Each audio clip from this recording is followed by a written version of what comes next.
My phone buzzed at 3:07 a.m., the kind of hour when only death or confession calls.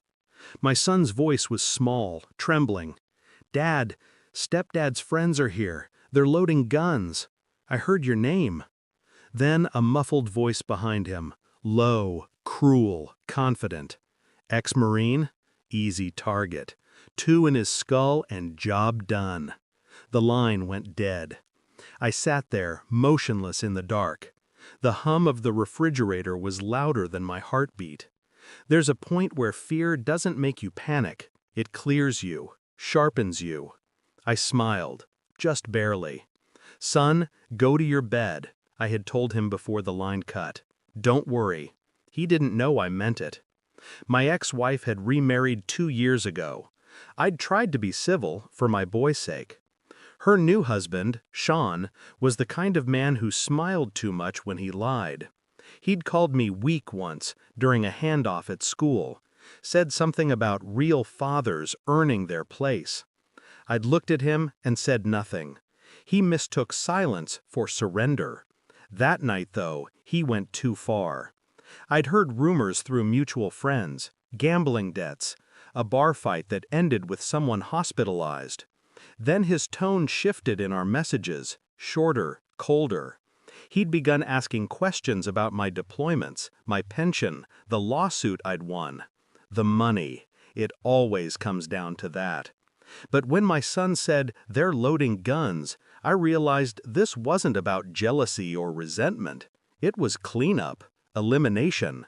And my ex-wife, I suspected, was no bystander. I didn't call the police. They'd be too slow and too visible. Instead, I called a number I hadn't dialed in years, private line, my old unit. The voice that answered was gravel and memory. "You back in?" "Temporary," I said. "Domestic situation. Need a quick perimeter check, minimal noise."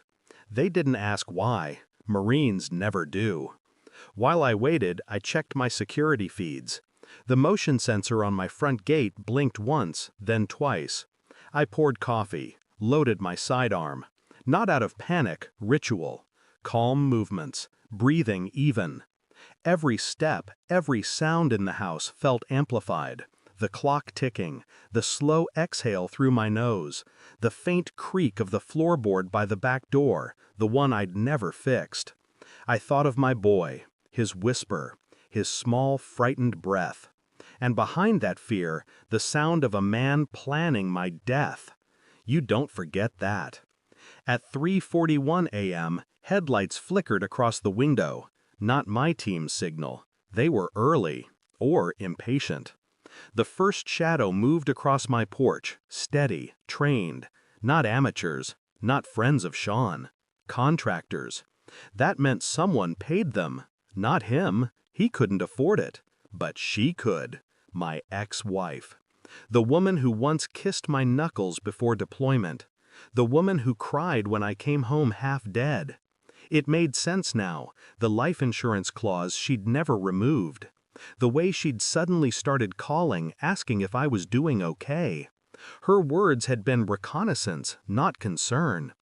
When my unit arrived, 3 black SUVs silent as ghosts, they didn't storm in. They positioned, shadows within shadows. The hitmen came through the back, 3 of them, suppressors, gloves, surgical precision. They didn't find fear waiting for them. They found me sitting at the kitchen table, coffee steaming, hands folded. The first man's eyes widened when he saw the red laser cross his chest. He didn't even get a word out. By sunrise, the local police arrived. The official report said, attempted burglary. No one questioned why the burglars never fired a shot. I made one call, to her. She answered, voice trembling, pretending she'd just woken up. "Did you sleep well?" I asked. What happened?" I let the silence stretch. Then, "You should tell your husband to stop hiring ghosts." Her breath caught. Then I heard it. The panic. The realization. You knew. "From the beginning," I said. "But I wanted to see how far you'd fall." She started crying, apologies, confusion, the usual performance. I ended the call halfway through her act. My team handled the rest, quietly. The contractors had records, dirty ones. Their employer's name would now sit nicely in a federal file, a breadcrumb trail she couldn't erase. By noon, her husband's business was raided. By evening, her accounts were frozen. I didn't have